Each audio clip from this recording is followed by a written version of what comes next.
Shalom, hai semua, apa kabar?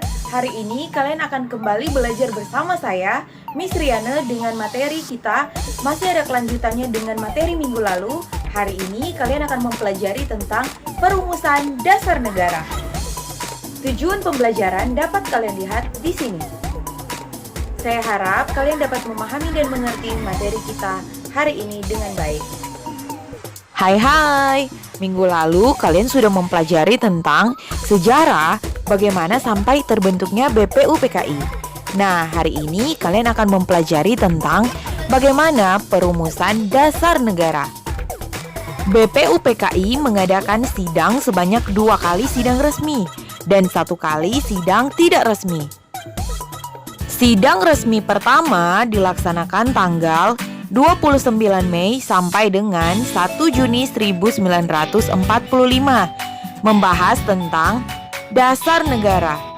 Sidang kedua berlangsung tanggal 10 sampai dengan 17 Juli 1945, dengan membahas bentuk negara dan rancangan undang-undang dasar.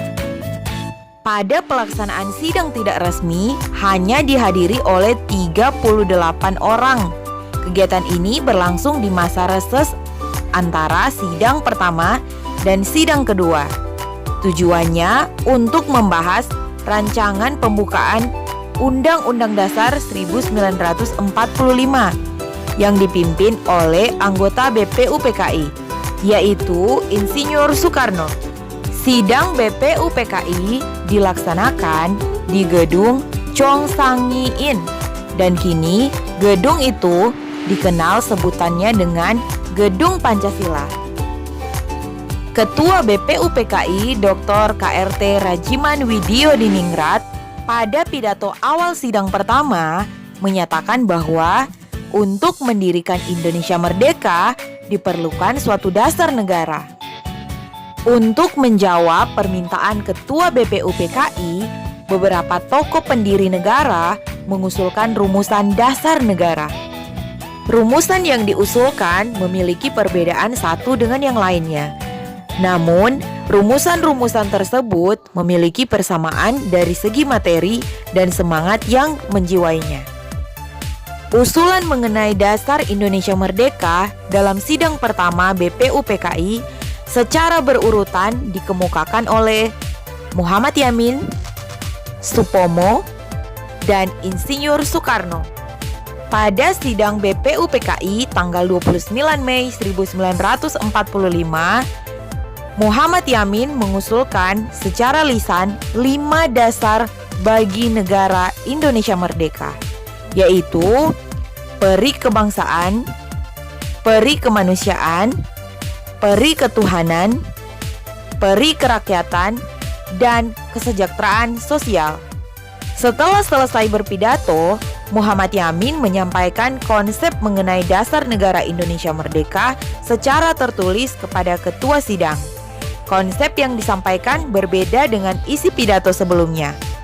Asas dan dasar Indonesia merdeka secara tertulis menurut Muhammad Yamin adalah: pertama, ketuhanan yang Maha Esa. Kedua, kebangsaan persatuan Indonesia. Ketiga, rasa kemanusiaan yang adil dan beradab. Keempat, kerakyatan yang dipimpin oleh hikmat kebijaksanaan dalam permusyawaratan perwakilan. Kelima, keadilan sosial bagi seluruh rakyat Indonesia. Nah, selanjutnya pada tanggal 31 Mei 1945, Supomo menyampaikan pidatonya tentang dasar negara. Menurut Supomo, dasar negara Indonesia merdeka adalah sebagai berikut. Pertama, persatuan. Kedua, kekeluargaan. Ketiga, keseimbangan lahir dan batin. 4, musyawarah. Dan kelima, keadilan rakyat. Next, Insinyur Soekarno pada tanggal 1 Juni 1945 menyampaikan pidatonya tentang dasar negara Indonesia merdeka. Beliau mengatakan bahwa negara Indonesia yang kekal abadi itu dasarnya adalah Pancasila.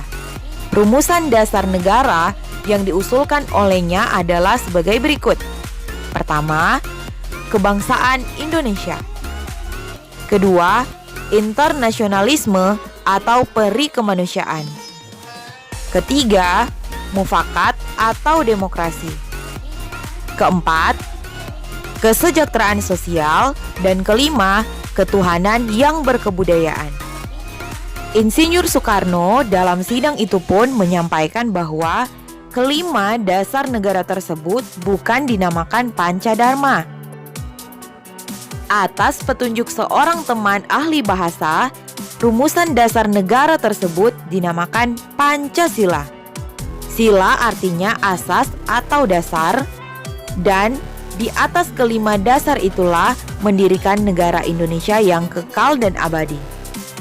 Nah, pada akhir masa persidangan pertama, Ketua BPUPKI membentuk panitia kecil yang bertugas untuk mengumpulkan usulan para anggota yang akan dibahas pada masa sidang berikutnya. Panitia kecil beranggotakan 8 orang di bawah pimpinan Insinyur Soekarno. Tujuan panitia kecil mengadakan pertemuan yaitu untuk mengumpulkan dan memeriksa usul-usul menyangkut beberapa masalah, yaitu Indonesia Merdeka.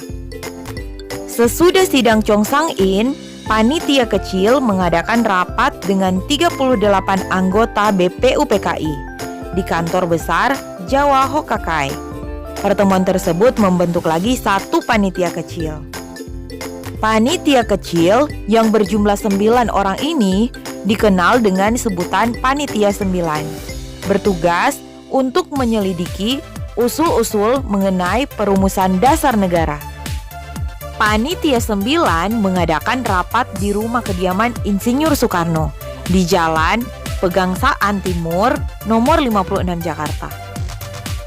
Nah, setelah itu, pada tanggal 22 Juni 1945, Panitia 9 telah mencapai satu persetujuan atau kesepakatan tentang rancangan pembukaan hukum dasar.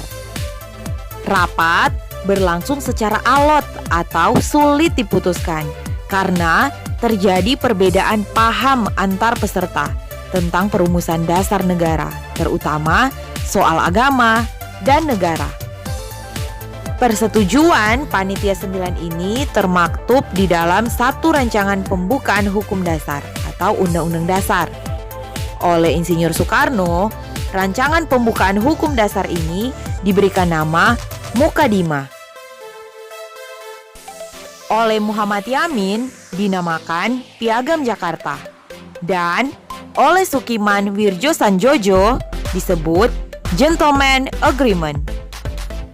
Setelah rapat yang cukup alot, disepakati rumusan konsep dasar negara yang tercantum dalam Rancangan Mukadimah Hukum Dasar.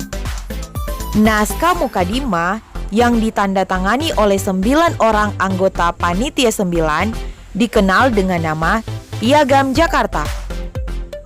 Next, naskah Mukadimah dibawa ke sidang kedua BPUPKI pada tanggal 10 sampai dengan 17 Juli 1945. Pada tanggal 14 Juli 1945, Mukadimah disepakati oleh BPUPKI. Dalam alinea keempat naskah Piagam Jakarta tersebut, terdapat rumusan dasar negara sebagai berikut. 1. Ketuhanan dengan kewajiban menjalankan syariat Islam bagi pemeluk-pemeluknya. 2. Kemanusiaan yang adil dan beradab. 3. Persatuan Indonesia. 4. Kerakyatan yang dipimpin oleh hikmat kebijaksanaan dalam permusyawaratan perwakilan. 5. Keadilan sosial bagi seluruh rakyat Indonesia. Rumusan dasar negara menurut Piagam Jakarta mengalami perubahan. Perubahan ini terdapat dalam sila pertama. Sebelumnya berbunyi, ketuhanan dengan kewajiban menjalankan syariat Islam bagi pemeluk-pemeluknya diubah menjadi ketuhanan yang Maha Esa. Perubahan tersebut atas prakarsa Dr. Andes Muhammad Hatta setelah mendengar pesan dan keberatan dari pemeluk agama selain Islam. Di sini kita bisa melihat bahwa pemimpin-pemimpin pada waktu itu benar-benar menempatkan keutuhan negara dan persatuan bangsa di atas kepentingan apapun. Sehingga dengan demikian, maka rumusan dasar negara Indonesia adalah sebagai berikut. 1. Ketuhanan yang Maha Esa. 2. Kemanusiaan yang adil dan beradab. 3. Persatuan Indonesia. 4. Kerakyatan yang dipimpin oleh hikmat kebijaksanaan dalam permusyawaratan perwakilan. 5. Keadilan sosial bagi seluruh rakyat Indonesia. Dalam persidangan BPUPKI kedua, yakni tanggal 10 sampai tanggal 17 Juli 1945, yang membahas Undang-Undang Dasar, anggota-anggota berbeda pendapat mengenai bentuk negara.